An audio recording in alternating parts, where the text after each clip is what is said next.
So we are taking question answers on matter in our surroundings. The first is convert these temperature into Celsius scale.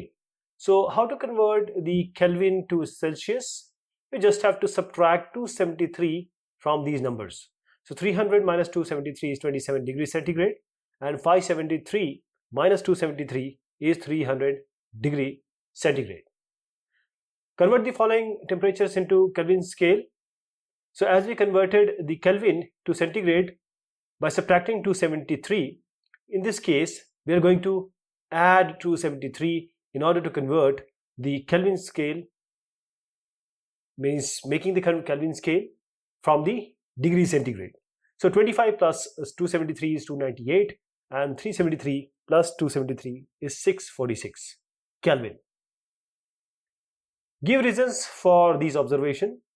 Naphthalene ball disappear with time without leaving any solid. So naphthalene ball, they vaporize. Since it vaporizes, you'll not see any trace of it. Naphthalene ball, they show the property of sublimation. This is very important. Sublimation. So evaporation takes place of naphthalene. That is why it disappears during the course of time. You might have encountered the O'Donnell, etc., the evaporator in the toilets. Most of the time, by the course of time, they sublime. We can get the smell of perfume sitting several meters away. Yes, because the perfumes are made in order to vaporize. They vaporize very fast, and because they are in the form of vapors now, when they come out of the bottle, they mix into the air and air flows everywhere. That is why you are able to smell the perfume if you are sitting several meters away from where the perfume bottle is open. Arrange the following in increasing order of forces of attraction between the particles. So water, sugar, oxygen, they have particles inside them and they have certain kind of attraction forces. So first is sugar, because this is hard, solid material. Water is liquid, and then the oxygen, which is the gaseous form. So gas has particles which have less attraction. Sugar has more attraction. What is the physical state of water at 25 degrees centigrade, 0 degrees centigrade, and 100 degrees centigrade? So 0 degree, this 25 degree is almost room temperature. 0 is lower, 100 is higher. So let us start by saying this: 0, 25, and 100. At 0, it will be solid and liquid. At 25 degree, it will be liquid. And at 100 degree, if you boil the water, you'll see the liquid and the vapors together. The liquid is boiling and the vapors are being produced. Give two reasons to justify water at room temperature is a liquid. So water at room temperature is liquid because it has fluidity, it can flow, and it has definite volume. You know, if you fill it in a glass or a bottle, you'll see that it is taking definite volume, but there is no definite shape. You can put it in the bottle, you can put it in the glass or anywhere. So there is no specific volume. And iron almirah is a solid at room temperature.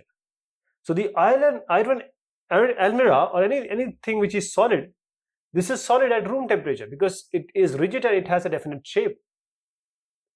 Next is, why is ice at 273 Kelvin more effective in cooling than water at the same temperature? This is because the solid, there are certain phases, solid, liquid, gases. So the energy content is different. There are latent energies of vaporization, latent energy of fusion, etc.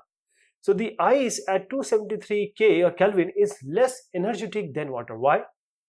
Because the difference in the latent heat of fusion, this is very important, latent heat of fusion, which is present in water at the same temperature in the form of extra energy. That is why it is having an extra energy. That is how. So next is, what produces more severe burns, boiling water or steam? Steam produces more severe burns than boiling water. Again, the latent content takes place.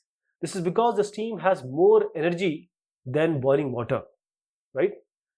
Because we have latent heat of vaporization, the steam has more energy than boiling water because of the latent heat of vaporization it carries. Name A, B, C, D, E, F in the following diagram showing the change in state. So we are changing A solid to liquid. This is melting. Then next one is B, which is liquid to gas, which is boiling. Then we have C, which is coming back from gas to liquid, which is condensation. Then coming back from liquid to solid, which is solidification. E is directly converting solid to gas, which is the sublimation. And now converting the gas to solid, F, which is decrease heat and increase pressure. Here we increase heat and decrease pressure. In this case, it is sublimation. These are question answers on matter and its surrounding. Thank you so much and take care of yourself.